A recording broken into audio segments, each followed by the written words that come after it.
सदरचा लेख हा ज्येष्ठ इतिहासकार शिरीष गोपाळ देशपांडे सर यांच्या राजा शहाजी या महाकादंबरीमधून घेतलेला आहे. आपले खूप खूप आभार. एके दिवशी रणदुल्ला खान शहाजी राजांना पकडण्यासाठी आपल्या फौजेनिशी दौडत होता. रणदुल्ला खान कर्नाटक ओलांडून पुण्याच्या रोखाने येत होता. रणदुल्ला खानाने पुणे बेचिराग करायचे ठरवले. रणदुल्ला खानांच्या सैन्यातला रावराया हा सरदार शहाजी राजांच्या युद्ध प्रणालीत पूर्वीच तरबेज झाला होता. त्याला रणदुल्ला खानाने आपल्या राहोटीत बोलावले. तुम्ही थेट पुण्यावर चढाई करा, पुणे ताब्यात घ्या, बेचिराग करा. पुण्याच्या रक्षणाला बापूजी देशपांडे आहे, त्याला मारून पुणे जिंका. रणदुल्ला खानाने रावरायास त्यांच्या मराठी फौजेंसह रवाना केले. पुण्याची राखरांगोळी करायला रावरायास रवाना केले. ही बातमी शहाजी राजांपर्यंत पोहोचली.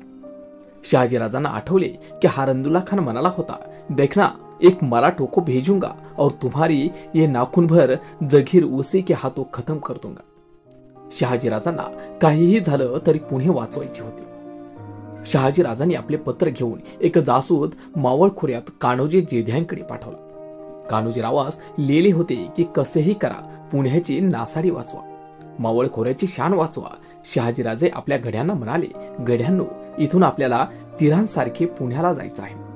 वाटेत इंद्रापुरापाशी रणदुल्ला खान आहे, त्यास तेथून हलकावून देत पुढे जायचंय. तेथून आमच्या संगे केवळ 200 स्वार येतील, बाकीच्यांनी सासवडी जमायचे. मल्हारजी, तुम्ही यांनी महिपतराव खानाच्या मुख्य सैन्याच्या दिशेने जा. त्यांना वाटले पाहिजे की शहाजी राजे आहेत असे. तिथे सापळा आहे. तुम्ही जाल तेव्हा त्यांचे तोफखाने चारही बाजूने सरकत येतील. तुम्हास मैदानी वेढा पडेल, तो फोडायचा नाहीच. हुल द्यायची आणि परत उलट्या बाजूने पळायची. वाटले पाहिजे शहाजीराजे पळाला, तो पुण्याला जाऊ शकत नाही. धराया घोडेस्वार येतील, पण तुम्ही तिथून पळून जावा. आम्ही इंदापुरास डावीकडे टाकून लांब वळणाने पुण्यास जातो. रावरायास गाठतो, हाकलून देतो. कळले? जी महाराज. तर इकडे पुण्याच्या वेशीवर रावराया तुफान वेगाने कोसळला. हे आक्रमण एवढे अचानक होते की जागरूक असलेला बापूजी देशपांड्यालाही त्यांचा प्रतिकार करता येईना. 500 पैकी 400 मावळे पहिल्याच फटक्यात ठार झाली. सर्वत्र पळापळ झाली. पुरेसा अवधी नव्हता. पुण्याची पंत मंडळी पळाली. अनुभवी रणदुल्ला खानाचा हेरा अचूक निघाला. त्याचे 90,000 स्वार इंदापूर पल्ल्याच्या माळावर दबून स्थिर होते. जवळच्या उंच कट्यावर रणदुल्ला खान स्वतः 2 हबशी हशमांसह झाडीत उभा होता. दूरवरून त्याचा घोडेस्वारांची धुराळ उडवी देताना दिसली. त्याने आपली फौजेला सतर्कतेचा इशारा पाठवला. फौजेच्या अग्रभागी घोड्यावरचा स्वार खुद्द शहाजी राजा आहे हे त्यांनी ओळखले. रणदुल्ला खान तसाच आपल्या घोडदळांपाशी आला. तैयार रहना, इन मराठों को आप जानते नहीं. ये कभी रुकते नहीं, थकते नहीं और कभी झुकते भी नहीं. शहाजीराजे चढ चढून येताच पुढच्या चढत्या शिखरावर त्यांना एकच स्वार स्थिरपणे उभा असलेला दिसला. शहाजीराजांनी घोड्यांचा वेग थोडा मंद केला. समोरचा स्वार निश्चित उभा होता. शहाजीराजांनी दुरातूनही ओळखले, समोर रणदुल्ला खान उभा आहे. रणदुल्ला खानाने तलवार काढली. ती उंचावून तो तेथूनच ओरडला, शहाजीराजे रुक जाओ, आगे नहीं बढ़ना. शहाजीराजा तलवार घेऊन पुढे सरसावत होते. रणदुल्ला खानाने हवेत तलवार उचलली. शहाजीराजे तेथवर पोहोचण्यापूर्वीच टेकडाच्या शिखररेषेवर ह्या टोकापासून त्या टोकापर्यंत घोडेस्वारांची रांग तलवारी घेऊन हवेत उचलून उभी दिसली. शहाजीराजांनी सैन्याला इशारा दिला होता की व्यूहाचा भेद करण्या एवढी लढाई करायची. व्यूह भेदायचा आणि पुढेच पळायचं. रणदुल्ला खानानेही घोड्यांना ताच दिली. दोन्ही घोडदळे परस्परांना भेटली. शहाजीराजांनी फौज जीवाच्या आकांताने धाव घालीत होती. शहाजीराजे पुढ्यात आलेल्या शत्रूला कापीत भेदीत पुढे निघाले होते. निसटून जाऊ पाहणाऱ्या मराठ्यांना अडवीत रणदुल्ला खान त्यांना छाटीत होता. एकच धुमचक्री झाली. रणकंदनात अल्लाहो अकबर आणि हर हर महादेवाच्या आरोळ्या एकमेकांना छेदून जात होत्या. शहाजीराजे शत्रुशून्य मारून पुढे गेले. रणदुल्ला खानालाही स्वराज्याच्या मावळे यमसदनी धाडीत पुढे आला. साक्षात शहाजी राजा आणि रणदुल्ला खान यांच्या दोघांमध्ये युद्ध चालू झाला. बहुताल कुणाला भान नव्हते. आक्रोश आणि आरोळ्यांच्या आवाजात सगळेच देहभान विसरून लढत होते. शहाजीराजे आणि रणदुल्ला खान यांच्या तलवारी एकमेकांना भिडल्या. 10-20 वेळा तलवारी मारून झाल्यावर रणदुल्ला खान ओरडला, थांबा शहाजीराजे, शहाजीराजांची तलवार थबकली. शहाजीराजे खानाकडे पाहत होते. रुक जाओ, सबके सब रुक जाओ. खानाने आरोळी ठोकली. युद्धबंदीचे शिंग खोटून तरी वाजली. थोडा खणखणाट होऊन लढाई होती तिथे थांबली. इतरांनीही दुसऱ्यांना आवाज देत लढाई थांबवली. रंदुल्ला खानाने शहाजीराजांपाशी आपला घोडा आणला. धापा लागलेल्या आवाजात रंदुल्ला खान म्हणाला, बेटे शहाजीराजे, तुम्हाला हे माहित आहे की आम्ही तुमच्यावर वार करू शकत नाही. तुम्ही आमच्या कलेजाचा तुकडा आहात. दुश्मनाशी लढतो तसे आम्ही तुमच्याशी लढू शकत नाही. त्यावर शहाजीराजे म्हणाले, पण तुम्ही दुश्मन घेऊन लढता तसे आमच्याशी लढत आहेत. आमची वाट सोडा. आमच्या प्राणावरचा तुमचा आघात होण्याआधी आम्हास पुण्याला पोहोचू द्या. रंदुल्ला खान म्हणाला, ते शक्य नाही. त्यावर शहाजीराजे म्हणाले, मग लढाई थांबवली कशाला?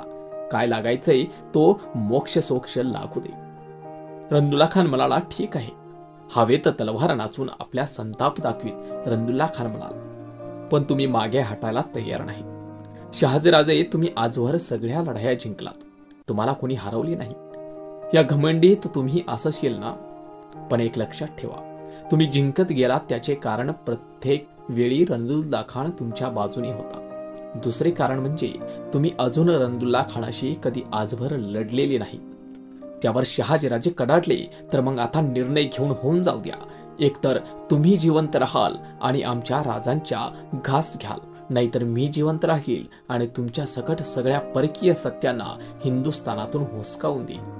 रंदुल्ला खान किंचाळला, सुनो सब फौजी, आता मेरी और शहाजी राजे की जंग होगी. कोई भी बीच में मत आना. देखते रहिए सब. रंदुल्ला खानाने घोड्यावरून उडी टाकली. तो जमिनीवर उतरला. शहाजीराजांनीही जमिनीवर उडी घेतली. शहाजीराजांच्या हातात लांब सडक सरळ दुधारी तलवार होती. रंदुल्ला खानाच्या हातात नांगीसारखी वाकलेली आणि रुंद तलवार होती. एकमेकांच्या डोळ्यांचा वेध घेत दोघेही परस्परांना आजमावीत पावले टाकीत लागले. डोळ्यांचे पाते लवते ना लवते तोच दोघेही एकमेकावर तुटून पडले. दोघांचाही तलवारी ढालीला लाडत होत्या. तलवारींचे घाव होत होते. वार होत होते. गर्दी जमा झाली. वर्तुळ मोठे होते. पण बादशाही फौज आणि स्वराज्याचे मराठे कुतूहलाने पाहत होते. खडाखड घाव, कधी तलवार तलवारीवर खणखणे, कधी ढालीवर ढाल खडखडे. रंदुल्ला खानाने सपासप घाव घालीत शहाजीराजांना रेटत रेटत चालले 20-25 वार अंतर मागे नेली. शहाजीराजे ढालीवर ढाल झेलत होते. मराठे काळजीने पाहत होते. खानाची फौज गल्ला करीत होती. मग शहाजीराजांनी वार न करता दुधाली तरवार फिरवीत स्वतःभोवती अदृश्य पृथ्वी निर्माण करीत रंदुल्ला खानाकडे आक्रमण केले. तोच रंदुल्ला खान ना ढाल ना तलवार असा चकितपणे मागे हटत राहिला. आता मराठी फौज गदारोळ करू लागली. शहाजीराजांनी त्यांच्या नकळत तलवारींचे वळई थांबवले आणि डावा पाय पुढे टाकीत तलवारीने भेद केला, तर रंदुल्ला खानाने चुकवला. मराठ्यांच्या आरोळ्या उठल्या. शहाजीराजांना घाई होती, पण घाई करून साधणार नव्हते. इथे खान अल्लाला प्यारा झाल्याशिवाय पुढे सरकता येणार नव्हते. शहाजीराजांनी खानाकडे पाहिले. खानही सावध झाला.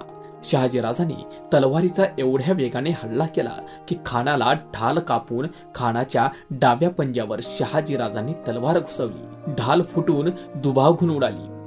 गदारोळ उठला.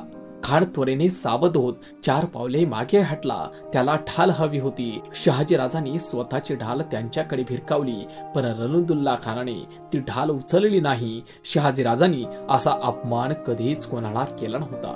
तसा आपला अपमान केला आहे ह्या जाणीवेने रंदुल्ला खान भडकला होता. शहाजीराजे शांत होत गेले होते. आता दोघांच्याही हाती ढाली नव्हत्या.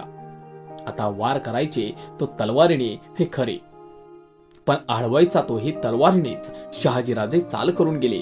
रंदुल्ला खान डोक्यावर पायावर वारा आडवीत गेला. पोटावर येणारा भेद ढकलीत गेला आणि शहाजीराजांनी आपल्या मजबूत तलवारीने खाडकन घाव खानावर घातला. खानाने आपली तलवारीवर तो रुंदीच्या बाजूने घिसेलला. तलवार कडाकड आवाज करीत तुटली. रंदुल्ला खानाची तलवार तुटली. तलवारीचा खंजीर झाला. रंदुल्ला खानाच्या मुठीत आता केवळ पाववार लांबीची पत्त्याची तलवारच राहिली. तीही शहाजीराजांनी फार वेळ राहू दिली नाही. आपल्या तलवारीच्या तीक्ष्ण आग्रहाने त्यांनी खानाच्या बोटावर सर्कन अडवली, रेष मारली आणि ती तलवारीची मोठेही जमिनीवर पडली. निशस्त्र खानांच्या पुढे झळझळत तलवार घेऊन शहाजीराजे पुन्हा रिंगण धरत होते. निर्णय झाला होता की शहाजीराजांना मराठे चितावित होते. मुंडके उडवा महाराज. आता वेळ कसला दडवता. रक्तबंबाळ झालेले दोन्ही पंजे आपल्या चेहऱ्यावर दाढीवर फासवत रंदुल्ला खान जमिनीवर गुडघे टेकीत बसला. रंदुल्ला खान शहाजीराजावर गरजला, राजे सर करम करो हमारा. शहाजीराजे त्या भोवती अजूनही रिंगण धरून दबकत फिरत होते. शहाजीराजे म्हणाले, लेकिन हमारी बात सुन लीजिए रंदुल्ला खान साहेब. रंदुल्ला खानाने वर पाहिले. शहाजीराजांनी आपल्याला अशी हाक कधी मारली नव्हती. शहाजीराजे म्हणाले, तलवार चालवताना माझा हात थरथरणार नाही हे लक्षात ठेवा. त्यावर रंदुल्ला खान म्हणाला, तर मग चालवीत का नाही तलवार. तुमच्या अर्ध्या घावाने माझे मुंडके धडापासून वेगळे होईल. त्यावर शहाजीराजे म्हणाले, चालवीत असती तलवार केव्हाच उडवले असते तुमचे मुंडके. पण काय करणार. हे रणांगण इंदापुरात आहे. तुमचे प्राण वाचवायला माझ्या वडिलांनी इथे आपले प्राण गमावले होते. ह्याच भूमीवर मी तुमचे प्राण घेतले तर वडिलांच्या वचनाला जगलो नाही असे होईल. शहाजीराजांनी आपल्या तलवारीस दोन्ही हाताने धरले. उजव्या पायावर उभे टाकून त्यांनी डाव्या गुडघ्या उचलला. आपला तलवार डाव्या मांडीवर मांडून टाकला. दोन्ही तुकडे दोन्ही बाजूनी भिरकावले आणि शहाजीराजे दमदार पावलांनी आपल्या अश्वांकडे जाऊ लागले. त्यावेळी गुडघ्यावर बसलेला रंदुल्ला खान आस्थानाकडे ओंझळ करीत काकुळतीने टाहू फोडीत रडू लागला. हमारा कत्ल करो शहाजीराजे, हमें मार डालो. शहाजीराजांना निर्दयीपणे निघून जाताना पाहत तो म्हणाला, ए अल्लाह, अब हम जिंदा रहने के काबिल नहीं रहे. ये शहाजीराजे हम पर तरस खाओ.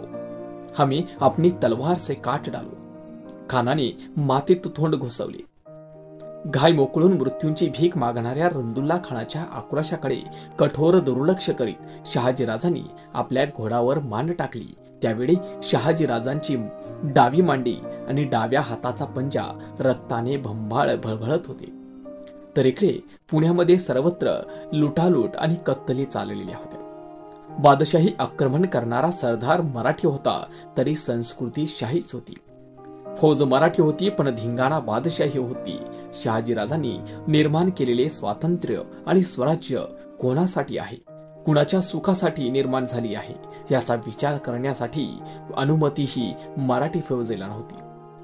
बादशाही वेतनासाठी आणि वतनासाठी ते आपल्या भावंडावर तुटून पडले होते. रात्र पडली, प्यायला पाणी नाही, तिथे आगी विजवायला घेऊन आगी विजवणारी तरी कोण. जी माणसे तिथे होती ती विजवायला नव्हती, आगी लावायला आलेली होती. प्रत्येकच घर जळत होते. माणसे घरापासून दूर सरकत मैदान चौकांच्या मध्ये आली. या मुख्य चौकाच्या उंच चौथऱ्यावर रावराया उभा राहिला. तो म्हणाला, पुण्यातल्या नागरिकांनो, तुमचे स्वराज्य संपले. तुमचा राजा आज ना उद्या लढाईत मरेल. पण आता तुम्ही पुण्यात राहायचे नाही. हे स्मशान आहे. ह्या चित्ता आहेत. इथे पहार ठोकलेली आहे. त्यावर तुटकी वहाण आणि चिरलेली कुत्रे टांगून ठेवली आहे. इथल्या जमिनीवर उद्या गाढवांचे नांगर फिरेल. इथे काहीही पिकवायचे नाही. स्मशानातले अन्न कोणी खायचे नाही. येथून तुम्ही चालते व्हा.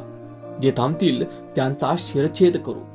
आतापर्यंत भयभीतपणे थरथर कापणारी माणसे रावरायाच्या ह्या वाक्याने हपकलीत आणि सरी माणसे पुणे सोडून निघून जाऊ लागली. शहाजीराजे पुण्याच्या वेशीवर एकटेच येऊन पोहोचले. शहाजीराजांनी पुण्याची अवस्था पाहिली. ते पाहून शहाजीराजांना खूप दुःख झाला. त्यांनी पुणे जहागीर नव्याने वसवण्याचा निर्धार केला आणि राजे त्यांच्या तयारीला लागले. जय जिजाऊ, जय शिवराय, जय शंभूराजे.